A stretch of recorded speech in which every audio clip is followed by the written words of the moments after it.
अस्सलाम वालेकुम नाज़रीन, welcome back to Sunsilk World Cup हंगामा presented by Panther Tyres, powered by Spark smartphones and brought to you by ज़मीन.com। हर पता हमें पता है, आज के मैच का भी हमें पता है, जो कि इंडिया ने जीत लिया है। जबरदस्त बैटिंग देखने को मिली रोहित शर्मा की जानिब से, लंबे लंबे छक्के लगाए उन्होंने आज और रिकॉर्ड भी तोड़ा है। रिकॉर्ड उन्होंने तोड़ा है जी सचिन तेंदुलकर का, जिन्होंने 6 वर्ल्ड कप्स में 6 सेंचुरियां बनाई थी। सबसे ज्यादा सेंचुरियां बनाने का रिकॉर्ड तेंदुलकर के पास था, जो कि अब रोहित शर्मा के पास आ गया है। उन्होंने 3 वर्ल्ड कप्स खेले हैं और 7वीं सेंचुरी आज उन्होंने बना दी है। तो इस तरह से एक जबरदस्त रिकॉर्ड जो है रोहित शर्मा की जानिब से बनाया गया। मैच पर बात करने के लिए हमारे एक्सपर्ट्स हमारे साथ ही मौजूद हैं, साबिक कप्तान सलीम मलिक साहब और साबिक टेस्ट क्रिकेटर अब्दुल रऊफ साहब। सलीम भाई, आज का जो मैच था इंडिया जीत गया है। अफगानिस्तान ने पहले बैटिंग की और एक वक्त था कि उनका तकरीबन 184 स्कोर था, 3 खिलाड़ी आउट थे और 35 ओवर थे। क्या ऐसा हुआ उसके बाद कि फिर विकेटें गिरी, 230 तक हमने देखा, 7 आउट तक बात चली गई, तो क्यों वो खड़े नहीं हो पाए, पार्टनरशिप नहीं लगा पाए उस तरह से? देखिए, ये हमेशा जो वीक टीम्स है ना, जितनी भी उनकी हम हमेशा बात करते हैं कि इनको पार्टनरशिप लगानी नहीं आती। आप देखें, हशमत और अजमत जब खेल रहे थे 3 आउट के बाद, तो बड़ी अच्छी इनकी पार्टनरशिप लगी। होना तो ये चाहिए कि जब आप एक पार्टनरशिप लगाते हैं ना, तो फिर आप, मुझे याद है मैं देख रहा था 233 ओवर में उनके 220 के करीब शायद स्कोर था। अब उसी पार्टनरशिप को अगर आप ले जाएं 10 ओवर 5 की एवरेज से भी खेलें, 5 की एवरेज 50 रन, आपका 270-80 के करीब स्कोर चला जाता है। बीच में अच्छे ओवर्स भी मिलते हैं। तो आप, मैं और रऊफ ये बात कर रहे थे, अगर ये थोड़ा सेंसिबल खेले, ये 325 तक आराम से जा सकते हैं। क्योंकि 5 ओवरों में जब आपके पास विकेट्स इन हैंड होती हैं, तो फिर आप बड़ी शॉर्टेज में खेल सकते हैं। देखिए, कल हमने क्या किया था, 2 प्लेयर अंदर रुके और उन्होंने मैच जितवा दिया। क्योंकि एंड में आपको, जब आपके पास विकेट्स हैंड होती हैं ना, तो फिर आप लंबा स्कोर भी कर जाते हैं। फिर आप हो सकता है 325 भी ज़्यादा कर जाएं, मगर चूंकि एक्सपीरियंस नहीं होता और फिर उनकी कुछ प्रॉब्लम कुछ प्लेयर्स की ऐसी भी होती है। आई एम श्योर कि जडेजा उनके कोच हैं, वो उनको डेफिनेटली समझाते होंगे, मगर ये कुछ प्लेयर जो जल्दी कुछ स्कोर कर जाते हैं ना, फिर ये दूसरों की सुनते भी नहीं है।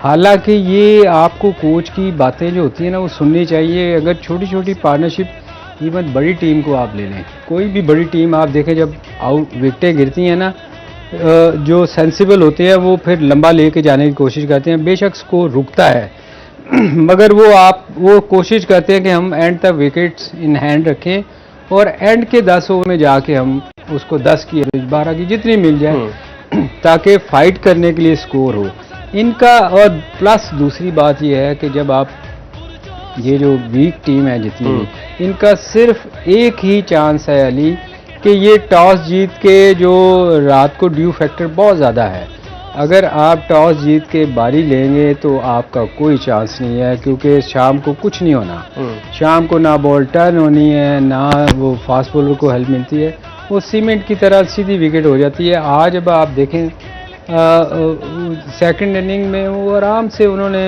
कोई प्रेशर नहीं था, आराम से छक्के लग रहे थे। उसने किसी जगह भी आपको ऐसा नज़र नहीं आया कि इंडिया को उन्होंने फंसाने की कोशिश की हो। तो मेरे ख्याल में ये छोटी टीमों के जो वीक टीम्स हैं, उनको सेकंड बारी ही लेनी चाहिए। उनका एक ही चांस है कि शुरू में अगर आउट कर लें तो शायद उनका, हो सकता है उनके ज़हन में ये हो कि अगर हम साउथ अफ्रीका और श्रीलंका का मैच, क्योंकि इसी ग्राउंड में हुआ था और हमने देखा था कि उस दिन रिकॉर्ड बन गया था स्कोर के हिसाब से, इंडिविजुअली भी और ओवरऑल भी, तो शायद उनके ज़हन में एक चीज़ हो कि अगर हम उनको पहले बैटिंग का मौका देते हैं तो उनकी बैटिंग लाइनअप बहुत लंबा है, हो सकता है कि आज एक और रिकॉर्ड ना बन जाए। तो शायद ये एक वजह हो, इस पर हम डिस्कशन करते हैं, लेकिन उससे पहले मैच हाईलाइट्स पे थोड़ी नजर डाल लेते हैं कि जबरदस्त तरीके से रोहित शर्मा के ज्यादा छक्के मैंने आपको दिखाए हैं और खेले भी बहुत जबरदस्त तरीके से।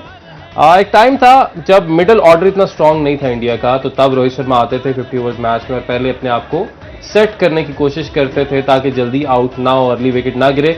लेकिन अब वो उस तरह से नहीं खेल रहे हैं। आज के मैच में भी हमने देखा कि वो उस तरह से नहीं खेले और पहले 10 ओवर्स को जिस तरह से यूटिलाइज करना चाहिए ओपनर को, वो उन्होंने किया आज। जी बिल्कुल, और मेरा ख्याल है कि ना सिर्फ इंडिया के बल्कि वर्ल्ड के सबसे टॉप के बैट्समैन, और जब भी इनको थोड़ी सी अपॉर्चुनिटी मिलती है तो अपनी इनिंग को ये बड़ी इनिंग में कन्वर्ट कर देते हैं।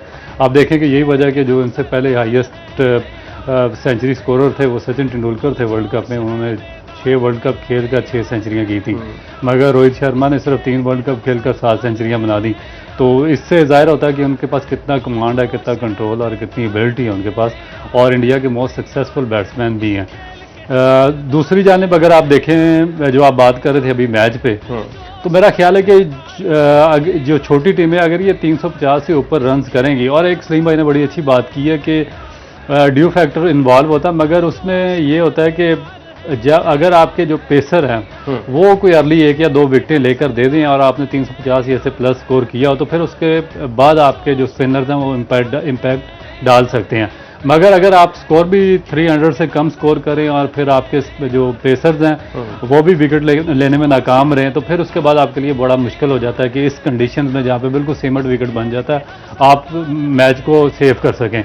इसमें भी कोई डाउट नहीं कि जो पिचें हैं इंडिया की वो बहुत ही फ्लैट हैं, मगर फ्लैट पिचों पर भी उसकी एक साइकी होती है कि जब तक आपके बैट्समैन बड़ी पार्टनरशिप डेवलप ना करें आप बड़ा स्कोर नहीं कर सकते। आप देखें कि 184 पे उनके 4 आउट थे, उसमें हशमत और अजमत खेल रहे थे, एक 80 रन पर खेल रहा था और एक 62 रन पर, मगर उन्होंने बड़ी कैजुअल अप्रोच के साथ अपनी विकेटें गंवा दी। हालांकि अगर वो कैलकुलेशन के साथ खेलते और 8-10 ओवर और बैटिंग करते तो मेरा ख्याल है कि बहुत इजी था इनके लिए 340-50 रन का हदफ हासिल करना। मगर जिस तरह सलीम भाई ने बात की बिल्कुल ठीक ही है कि इनकी इतनी प्रैक्टिस नहीं है, प्रेशर में आ जाते हैं और फिर जल्दी जल्दी अपनी विकेटें गंवा देते हैं, और जैसे जैसे ये मजीद आगे खेलते जाएंगे इनको इंटरनेशनल क्रिकेट का एक्सपीरियंस आता जाएगा, फर्स्ट क्लास क्रिकेट ज़्यादा खेलते जाएंगे, तो इनमें आस्ता आस्ता टाइम के साथ साथ मैच्योरिटी आती है। रऊफ, दूसरा ये देखो शुरू में ना विकेट ड्राई होता है क्योंकि ड्यू फैक्टर नहीं होता, तो इनके चांसेस ज़्यादा थे कि इनको टर्न मिलता, क्योंकि बॉल गीला नहीं होना था। शाम के टाइम बॉल गीला होने से ग्रिप नहीं होती। आप देखो आप हर वक्त साफ करते रहते हो, यानी अगर आपने राशिद को यूटिलाइज करना है, राशिद जैसे बॉलर को, तो फिर आपको पहले बॉलिंग करवानी चाहिए। इवन मुझे भी इनकी तो स्पिन अटैक ही अच्छा था ना। आप देखें अगर राशिद सुबह के टाइम बॉलिंग करता तो मुश्किल खड़ी तो कर मेरे ख्याल में इनको ज्यादा फायदा हो सकता था बजाय रात को करने के। फिर आपको एक टारगेट आपको नजर आ रहा था इंडिया को कि हमने ये इतना टारगेट करना है, और फिर जब आपका बॉल भी ग्रिप ना कर रहा हो, आपको स्पिन को हेल्प भी ना मिल रही हो, तो फिर बड़ा मुश्किल है ऐसी टीमों का जीतना।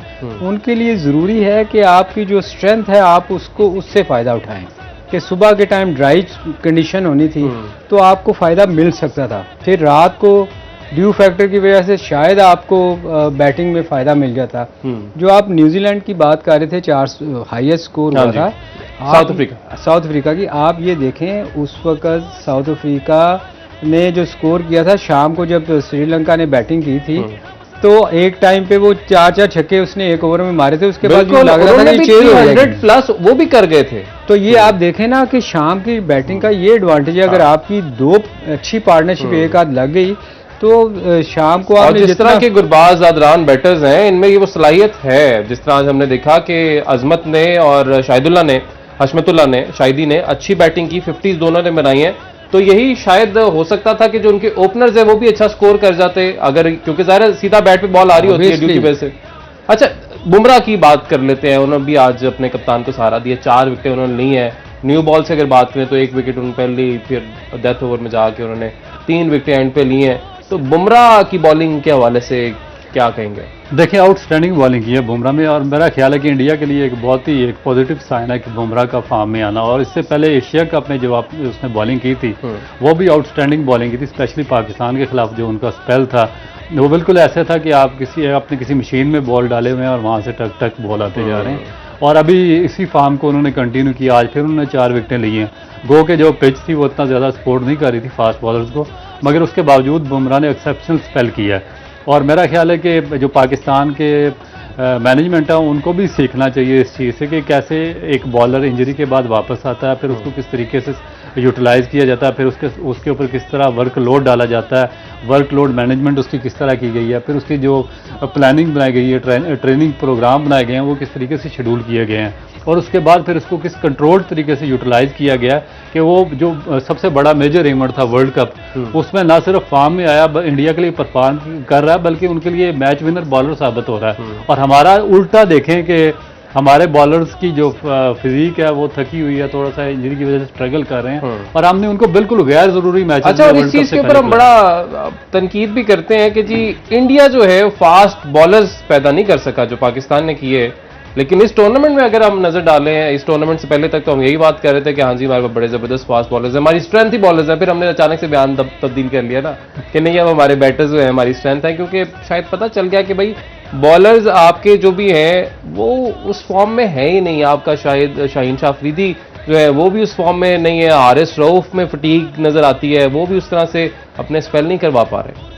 नहीं, इसकी रीज़न है आपको शायद कल भी अली इस चीज़ पे बताया था कि जितनी देर आप लंबे स्पेल नहीं करेंगे, फर्स्ट क्लास नहीं खेली होगी या टेस्ट मैच। आप देखें रऊफ सिर्फ वनडे खेलता है, वो भी मोस्टली T20 खेलता है, तो उसमें सिर्फ 4 ओवर करने होते हैं। और जब 10 ओवर में बड़ा फ़र्क आ जाता है और 50 ओवर फील्डिंग करनी है, ये भी नहीं कि 20 ओवर के बाद बाहर जाना है, तो उसके लिए जितनी देर आपकी टांगें स्ट्रांग नहीं होंगी, वो स्ट्रांग कैसे होंगी कि आप लंबे स्पेल करेंगे। बुमराह आप देखें, बुमराह उनके तीनों फॉर्म की क्रिकेट खेलता है, T20 भी, फर्स्ट क्लास वो भी, 50 भी और वो भी। और बुमराह एक ऐसा बॉलर है कि वो आप देखें, एक तो मैं एज ए बैट्समैन आपको बताऊं उसका एक्शन बड़ा मुश्किल है उसको, और फिर उसकी जो बॉलिंग करने की स्पीड आखिरी जो है वो बड़ी वो डिसीव करती है। तो मेरे ख्याल में बुमराह के आने से इंडिया की बॉलिंग में बड़ा फर्क पड़ा। जब तक बुमराह नहीं था ये थोड़ा स्ट्रगल कर रहे थे, क्योंकि आखिरी ओवर्स में वो जितने अच्छे यॉर्कर वो करता है, मैंने बहुत कम दुनिया में बॉलर देखे हैं जो इतने एक्यूरेट यॉर्कर करता है। तो मेरा ख्याल है उसका वो है तो क्लास, मुझे तो बड़ा पसंद है। रऊफ भाई ने बात की है लोड मैनेजमेंट की, और जाहिर है फिर उसमें डाइट प्लान वगैरह भी सारी चीज़ें आती हैं कि आपने प्लेयर जो आपका है, एथलीट जो है, उसकी डाइट क्या होनी चाहिए। हम तो यहाँ पे खबरें देख रहे हैं कि हमने हैदराबादी बिरयानी पाड़ दी, और आज हम गए थे पिशावरी चरसी टिक्का जो हैदराबाद में है, वहाँ पे हमने ये वाली कढ़ाइयाँ खाई, आज वो वाली। वैसे ठीक है, जाहिर है देसी खाना जो हमारा है वो तो हम खाते हैं, लेकिन एथलीट के लिए फिटनेस, फिर डाइट देखें, हम विराट कोहली की डाइट चार्ट उठा के देखें, पूरे चार्ट बने होते हैं कि आपने ये खाना है, ये नहीं खाना है, आपने इतना प्रोटीन कंज्यूम करनी है, कार्ब्स इतनी करनी है, नहीं करनी है, बस पूरे चार्ट्स बने होते हैं। हमारे यहाँ पे इस तरह का है माहौल नहीं। देखिए, हमारा जो सबसे बेसिक साइकोलॉजिकल प्रॉब्लम ये है कि हम समझते हैं कि जो देसी खुराक है, जिस तरह कढ़ाइयाँ वगैरह और ये चीज़ें, ये हमें एक्स्ट्रा स्ट्रेंथ देंगी, मगर ये जो जदीद साइंस से और जो न्यूट्रिशन प्लान है जो आजकल लेटेस्ट आ रहे हैं, उन्होंने बिल्कुल इसको रॉन्ग साबित कर दिया। उन्होंने मिकदार दी हुई कि आपके जिस्म को, आपकी बॉडी को इतने प्रोटीन चाहिए, इतने कार्बोहाइड्रेट्स चाहिए, इतने मिनरल चाहिए और इतने विटामिन चाहिए।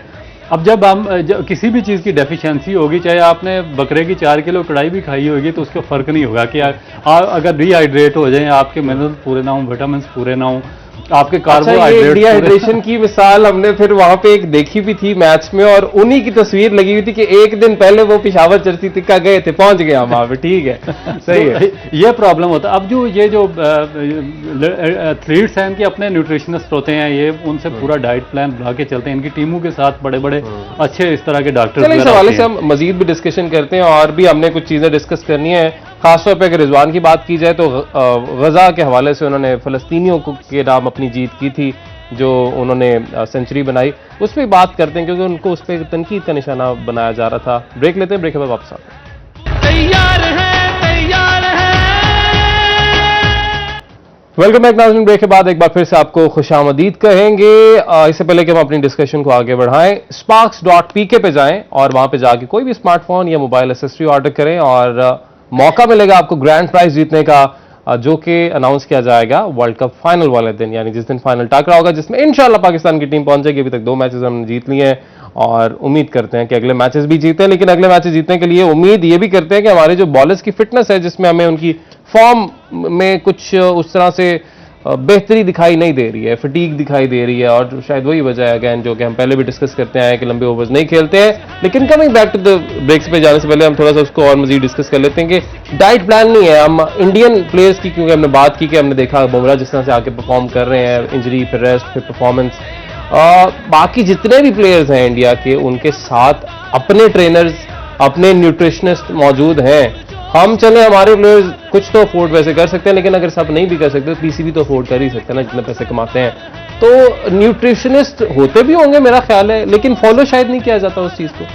ये सारी जिम्मेदारियां कोच के ऊपर आ जाती हैं। कोच की इसलिए होती है क्योंकि आप बहुत निचले लेवल पर आप एजुकेट नहीं कर सकते, आप इतना ज्यादा स्पोर्टिंग स्टाफ रख नहीं सकते, क्योंकि जब आप अंडर 16, अंडर 17, अंडर 18 क्रिकेट करवा रहे होते हैं और उसके बाद डिस्ट्रिक्ट की करवा रहे होते हैं, स्कूल की करवा रहे होते हैं, कॉलेजेस यूनिवर्सिटीज की करवा रहे होते हैं, तो इतना बहुत बड़ा आप स्टाफ रख नहीं सकते। लेकिन हर टीम के पास एक कोच लाजमी होता है। तो जब आप कोचिंग एजुकेट करते हैं ना, और कोचिंग जो एजुकेशन है उसमें जो कोच के रोल होते हैं उसमें बेसिक यही होता है कि एक कोच उस आदमी को लगाना चाहिए जिसके पास ये 5-6 क्वालिटीज़ हों कि वो बच्चों को प्रॉपरली ग्रूम कर सके। ऐसे कोचेज होते हैं? मैंने आज तक मैं बहुत कम देखे हैं कि इस तरह का कोच पाकिस्तान में, और पाकिस्तान क्रिकेट बोर्ड को ये हैबिट डेवलप करनी पड़ेगी। अगर नहीं डेवलप करेंगे तो आप बहुत पीछे रह जाएंगे और इसी तरह आप सफर करते रहेंगे। अच्छा, एक तो आपने कहा ना कि कोचेज का ये भी काम है, ज़ाहिर है देखिए जिम्मेदारियां बढ़ती जाती हैं कि एक तो आपने डाइट चार्ट एक प्लेयर की क्या आपने अब, और ये किसी के लिए नहीं करना होता। देखिए अगर एक प्लेयर है पाकिस्तान को रिप्रेजेंट कर रहा है, उसमें जाहिर है हम तो खुश होते ही हैं क्रिकेट शौकीन कि पाकिस्तान का आप रोशन तो करते ही हैं,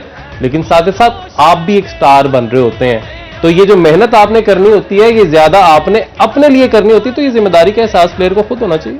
देखिए ये रिस्पॉन्सिबिलिटी आपकी खुद की भी है ना एज ए प्लेयर कि आप क्या खाना चाह रहे हैं, क्योंकि ये तो नहीं हो सकता कि आपको पता नहीं है कि आप चिकनी चीज़ें खाएंगे या कढ़ाइयाँ खाएंगे तो आपको नुकसान होगा।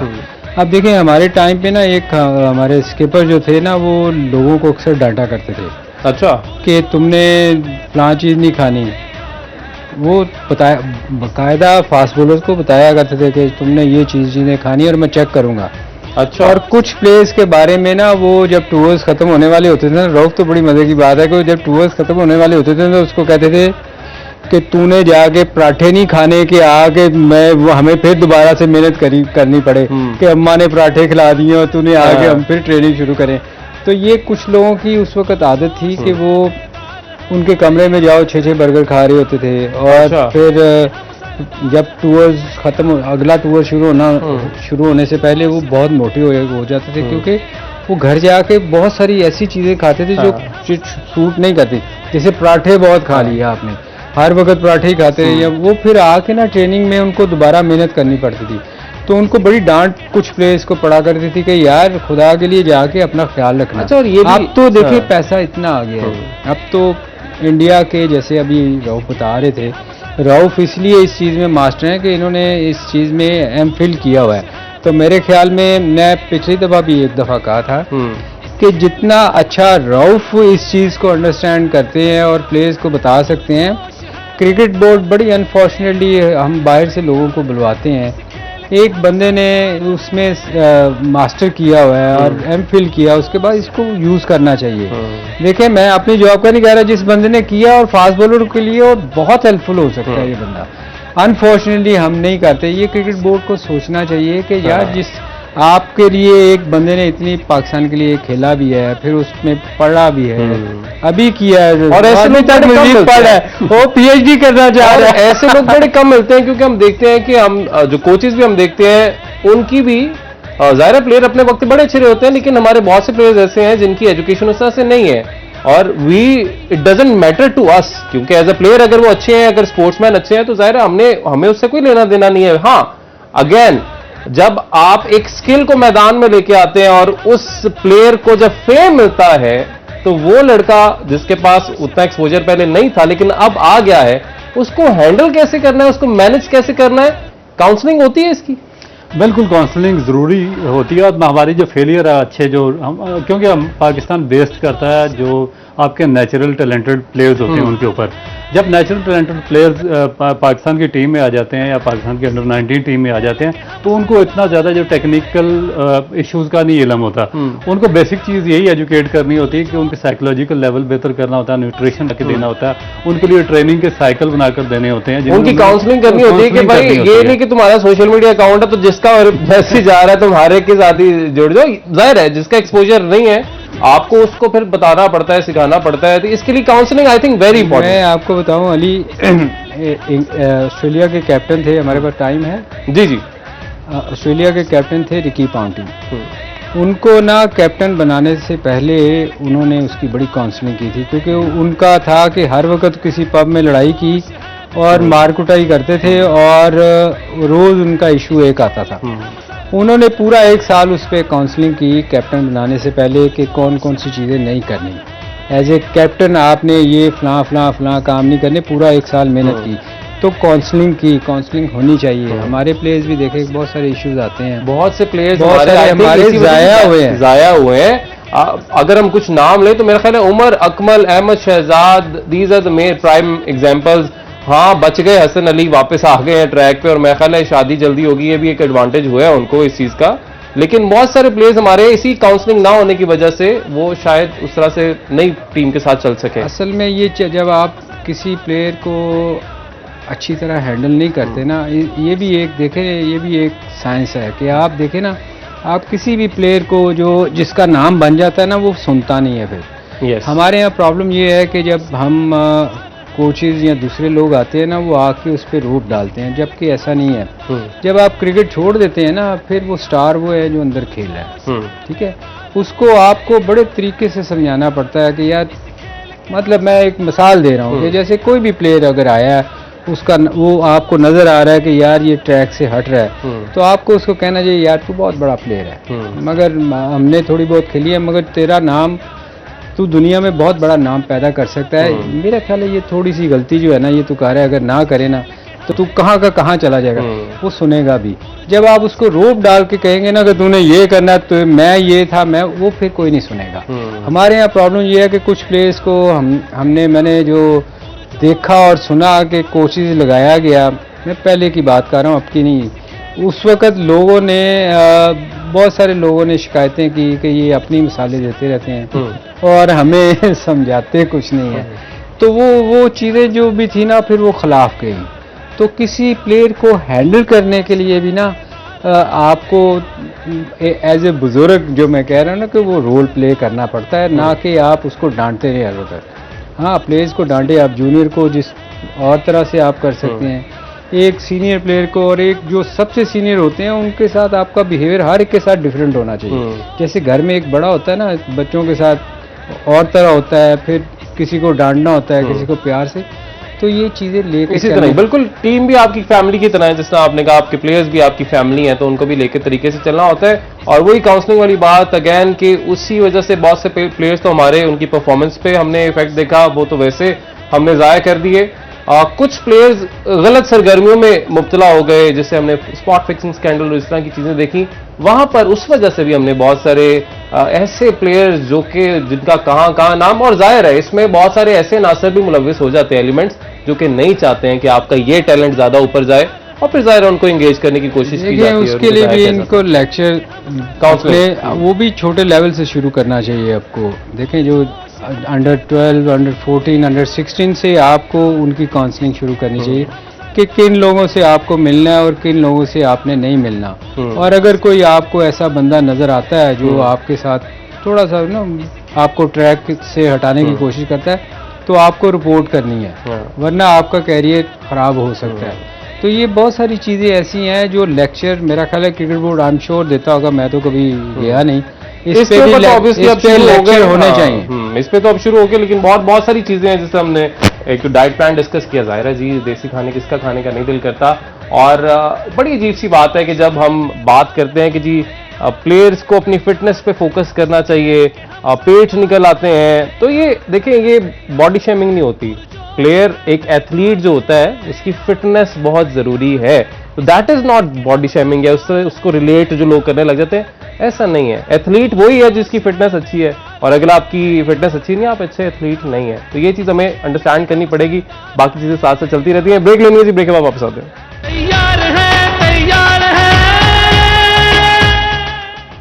वेलकम बैक नाज़रीन, ब्रेक के बाद एक बार फिर से आपको खुशामदीद कहेंगे।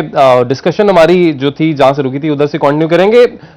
मोहम्मद रिजवान को लेके बड़ी एक कंट्रोवर्सी खड़ी हो गई थी इंडिया के अंदर, खासतौर पे जैसे रिजवान ने मैच जिताया, एक अच्छी इनिंग्स खेली, उन्होंने ट्वीट किया कि मैं ये अपने जो गज़ा में रहने वाले मेरे बहन भाई हैं, मैं उनको ये जीत डेडिकेट करता हूँ। उन्होंने ग्राउंड के अंदर ऐसी ना कोई शर्ट पहनी, ना कोई बैंड पहना, आउटसाइड द फील्ड उन्होंने अपने पर्सनल सोशल मीडिया अकाउंट पे आके ट्वीट किया, जिस पे बड़ा हंगामा मचाने की कोशिश की वहाँ पे इंडियंस ने। कि जी ये देखें प्लेयर ऐसे कैसे कर सकता है, ये है वो है। अब ऑफिशियली आईसीसी ने उसका जवाब दे दिया कि भाई this is from outside the field, कोई इसमें वायलेशन नहीं है, कोई एक्शन, क्योंकि एक्शन का कहा जा रहा था लिया जाए, लेकिन कोई एक्शन नहीं है। देखिए मेरा ख्याल है कि किस चीज़ का एक्शन बनता है, किसी चीज़ का एक्शन नहीं बनता। और रिजवान ने जो किया है, जो करंट सिचुएशन चल रही है पूरी दुनिया उनके साथ, आप देखें कि अमेरिका में, कनाडा में, ऑस्ट्रेलिया में, पूरी दुनिया में फ़लस्तीनियों के हक में मुजाहरे हो रहे हैं। और अगर हमने अपने मुसलमान भाइयों के लिए डेडिकेट किया है आउट ऑफ द ग्राउंड जाके, तो मेरा ख्याल है कि इसमें कोई मुजायका नहीं। और इनको तो इशू बनाने का शौक, इसलिए आप देखें कि ज़ैनब के 20 साल पुराने ट्वीट उठा के इन्होंने इशू बना दिया। अभी नहीं पता कि वो ट्वीट सही थे या नहीं। और मैं एक और चीज़, आपने कहा ना कि पाकिस्तान के जो जर्नलिस्ट हैं उनको वीज़े वगैरह मिल गए हैं, हाँ जी, तो मेरा ख्याल है कि उनको बॉर्डर की परली तरफ जाने से पहले अपने ट्विटर अकाउंट्स चेक करने चाहिए कि उन्होंने भी कहीं 8-10 साल पहले कोई ऐसे बयान तो नहीं दिए कि वहां से फिर उनको भागना पड़े वापस पाकिस्तान। वैसे ये बड़ी कैसे सही बात इन्होंने की है, क्योंकि कोई पता नहीं है कि वहां पे, अब पता नहीं किस किस का ट्विटर अकाउंट खोल के इस वक्त वहां पे चेक किया जा रहा होगा, हाँ जी ये वाले साफी जो है, अच्छा इनके ये ट्वीट्स जा रहे हैं 4 साल 5 साल 10 साल पहले। अजीब वैसे सूरत हाल है कि देखें एक लड़की यहाँ से गई है वहां पे, और वो उसने बड़ी मेहनत करके इतना यहाँ तक पहुंची कि आईसीसी कि वो अगर उनके साथ काम कर रही है एज ए प्रेजेंटर, तो आप जी कहते हैं जी 2014 के अंदर ये हुआ था, और आप उसको बहरहाल आप हमारे जा रहे हैं ना, चेयरमैन साहब तो जा रहे हैं ना, ठीक है ना, छोड़े सारी बातें। चेयरमैन साहब की जी बताया जा रहा है गुफ्तगू हुई है अभी जय शाह साहब के साथ, अच्छा और जगा अशरफ साहब की टेलीफोन पर राब्ता बहुत हुआ है। मुबारक हो जी और आपको। उन्होंने कहा है जी कि आपके हम वहाँ पे बड़ी अच्छी मीटिंग्स आपकी रखवाएंगे, सारी मैं अरेंजमेंट्स वगैरह आपके लिए कराता हूँ। जय शाह साहब बड़े वेलकमिंग हो रहे हैं अचानक से, तो ये अल्लाह खैर ही करे। वैसे मेरा ख्याल है अगर हमारी पब्लिक नहीं जा रही तो फिर किसी को भी नहीं जाना चाहिए। देखिए लोग इतने सालों से इंतज़ार करते हैं कि यार एक वर्ल्ड कप, 5 साल का वेट करने के बाद लोग जाना चाहते हैं, कहीं भी दुनिया में वर्ल्ड कप हो रहा हो, वहाँ के लोग जो क्रिकेट फैन जो है वो जाना चाहते हैं। अगर हमारे लोगों को जाने की इजाज़त नहीं है तो फिर मेरा ख्याल अगर चेयरमैन साहब अगर जाएंगे तो लोगों के साथ ज़्यादती होगी। उनको ये सोचना चाहिए कि लोगों को भी वीज़े मिले। और ये भी हम जरा क्लियर कर दें कि वो मैनेजमेंट कमेटी के चेयरमैन है, वो पीसीबी के चेयरमैन उस तरह से नहीं है, क्योंकि वो इलेक्टेड नहीं है, इलेक्शन तो हुए ही नहीं अभी तक। जिस तरह नजम सेठी साहब बैठे हुए थे उस तरह ये आके बैठ गए हैं। पॉलिटिकल पोस्ट है इसमें, अभी वो तो है नहीं। तो जब पॉलिटिकल पोस्ट है तो मतलब अवाम की नुमाइंदगी आप कर रहे हैं, तो जब आप अवाम की नुमाइंदगी कर रहे हैं तो अवाम को तो जी वीजा नहीं दे रहे इंडियन, तो फिर उस सूरत में तो फिर आई थिंक जिम्मेदारी बनती है देखना पब्लिक के रिप्रेजेंटेटिव मेन की government of the people, by the people and to the people. तो फिर हर चीज़ जब पीपल ही है तो फिर पीपल के इंटरेस्ट को सामने रखना पड़ेगा, पब्लिक के इंटरेस्ट को सामने रखना पड़ेगा। तो फिर अगर पब्लिक को वीज़ा नहीं मिल रहा तो फिर हमारे चेयरमैन साहब वहाँ पर क्या लेने जा रहे हैं, तो इसमें देखना चाहिए। और फिर इनको जो ज़ैनब वाला केस हुआ वो भी सामने रखना पड़ेगा। उसके बाद हुए जो अभी जर्नलिस्ट का अभी पता नहीं प्रॉब्लम सॉल्व हुआ कि मिले या नहीं मिले, अभी बताया यही जा रहा है कि तकरीबन 60 के करीब जर्नलिस्ट ऐसे हैं जिनको वीजा जो है वो जारी कर दिए गए। अभी वो हमारे, क्योंकि अहमद रजा साहब ने भी ये कल ही हमने खबर डिस्कस की थी, उन्होंने ब्रेकिंग की थी कि जी आई है उड़ती हुई खबर के वीजा जो है वो जारी होने लगे हैं, और आज की खबर ये आई है कि जारी हो गए। अब देखते हैं 1-2 दिन में ये भी पता क्लियर भी हो जाएगा, पता चल जाएगा, क्योंकि ज़ाहिर वीजे आ जाएंगे तो फिर यहाँ से ट्रैवल भी करेंगे लोग। अब जरा बात कर लेते हैं। आपको याद होगा कि पहले डिस्कस किया जा रहा था कि ओपनिंग सेरेमनी होगी एक वर्ल्ड कप की, ये इंडिया से खबरें आई थी कि बड़ी जबरदस्त किस्म की ओपनिंग सेरेमनी होगी, उसमें रणवीर सिंह परफॉर्म करेंगे जो बॉलीवुड के स्टार है, अरिजीत सिंह गाने गाएंगे वहां पे, और आयशा भोसले, और इस तरह से काफी नाम जो है वो सामने आ रहे थे। बट अब जो खबर आ रही है वो तो कैंसिल हो गया था। अब खबर आ रही है कि पाकिस्तान और इंडिया का जिस दिन मैच है 14 को, उस दिन ये सारा कुछ होने जा रहा है। यानी ओपनिंग सेरेमनी नहीं हुई लेकिन उस दिन ये सारा कुछ होने जा रहा है। उसकी वजह क्या वजह है? अली उनको वीजा नहीं मिला इंडियंस को उनको, इसलिए वो गा नहीं सके। अब वो पाकिस्तान के मैच पे गाएंगे। देखिए एक चीज़ बड़ी अफसोसनाक हुई जो अफगानिस्तान में ज़ल्ज़ला आया, और मैं राशिद को मुबारकबाद देना चाहूँगा कि उसने अपनी सारी फीस जो है वर्ल्ड कप की वो उसको दिया है। ये बड़ा देखिए बड़ी ग्रेट चीज़ है एज ए कैप्टन, और किसी प्लेयर को अपने मुल्क की खिदमत करना, मैं समझता हूँ कि ये दुनिया के लिए बड़ा अच्छा मैसेज उन्होंने दिया है। और मेरा ख्याल है जितनी भी मदद हो सकती है अफगान भाइयों के लिए, हम सब पाकिस्तानियों को जहाँ भी दुनिया में लोग हैं उनको उनकी हेल्प करनी चाहिए। बिल्कुल करनी चाहिए जी। कमिंग बैक उधर ही वापस ओपनिंग सेरेमनी वाली बात यार वो तो कोई और ले गए थे वैसे लेकिन अच्छे कॉज के लिए। ओपनिंग सेरेमनी के हवाले से ना जो दोहरा म्यार है ना भारत का, उस पर बड़ी तनकीद हो रही है, और इंडिया से भी हो रही है, पाकिस्तान से भी हो रही है। तनकीद क्या हो रही है? तनकीद ये हो रही है, एक तरफ आप कहते हैं जी कि हमने पाकिस्तान के साथ क्रिकेट ही नहीं खेलनी, पाकिस्तान ऐसा पाकिस्तान वैसा, हमने पाकिस्तान के साथ क्रिकेट नहीं खेलनी। फिर आईसीसी का इवेंट होता है, फिर पाकिस्तानी की टीम इंडिया में जाती है, पाकिस्तान और इंडिया का मैच होगा 14 को, वो भी नरेंद्र मोदी स्टेडियम में, जहां पे सबसे ज्यादा सीटिंग कैपेसिटी के हिसाब से मेलबर्न से भी ज्यादा यहाँ पे कैपेसिटी है, एमसीजी से भी ज्यादा यहाँ पे लोग आ सकते हैं। वहां पे मैच होगा, और इस मैच में अब वो स्वागत भी करेंगे हमारा, यानी ओपनिंग सेरेमनी भी होगी, नाच गाना भी होगा, सारा कुछ होगा। तो अंदर से तनकीद हो रही कि एक तरफ आप कहते हैं हमने ये नहीं करना वो नहीं करना, दूसरी तरफ आप सारा कुछ कर भी देते हैं, तो फिर ये क्या है? अली मैं थोड़ा सा इस पे, अली एक्चुअली देखो, वो पता क्यों, मेरा अपना जाती ख्याल है, हो सकता है मैं गलत हूँ, मेरा ख्याल है इंडिया पाकिस्तान के मैच पे क्राउड फुल स्टेडियम होगा, और वो शायद इसीलिए भी चाह रहे हों कि ये जो हम फंक्शन करवाना चाह रहे हैं उस दिन अच्छा लगे। मैं होना तो पहले दिन चाहिए था ना, मगर मेरा अपना जाती ख्याल है। ये कैसा दोहरा म्यार है कि एक तरफ आप कहते हैं हमने पाकिस्तान के साथ ना ताल्लुकात बढ़ाने हैं, ना ये करना है, लेकिन फिर आपने एंटरटेन पाकिस्तानियों को देखिए इसीलिए तो हम बात करते हैं कि पाकिस्तान क्रिकेट बोर्ड को और गवर्नमेंट को थोड़ा सा स्टैंड देना पड़ेगा इनके खिलाफ, क्योंकि ये भी एग्जैक्टली जानते हैं कि पाकिस्तान का जो इंडिया के साथ मैच है सबसे बड़ा रेवेन्यू जनरेट का मैच होता है, उसमें इतना बड़ा हैवी रेवेन्यू जनरेट होगा, उसी को कैश करने के लिए इनके देखेंगे जो इनकी जो सेरेमनी हुई थी शुरू में, वो बिल्कुल ही ऐसे बोगस सेरेमनी थी जिसका ना कोई सर था ना पाँव था, और लोगों ने कहा था कि इससे तो 100 गुना ज्यादा आईपीएल की आपकी सेरेमनी बेहतर हुई है। तो इसका मतलब है कि आपने ये साबित करने की कोशिश की है कि ये जो वर्ल्ड कप है, मेगा इवेंट है, वो आईपीएल से छोटा है। मगर आप देखो कि इनको पता चला कि पाकिस्तान और इंडिया का बिगेस्ट मैच है इस इवेंट का, और उसमें सबसे बड़ा क्राउड आएगा इनकी हिस्ट्री की, क्रिकेट की हिस्ट्री का, तो उसको उन्होंने कैश करवाने की कोशिश की है। बिल्कुल लग ऐसे रहा है कि ओपन सेरेमनी करवाने की, कैश करने की ही कोशिश की जा रही है, इसलिए अब पाकिस्तान और इंडिया के मैच वाले दिन ऐसे लगेगा कि ओपनिंग सेरेमनी होगी, क्या जा रहा है वहां पे, लाइट्स का शो भी होगा और भी बड़े रंग होंगे। देखते हैं जी क्या होता है। 12 आज के लिए इजाजत दीजिए, अल्लाह हाफिज।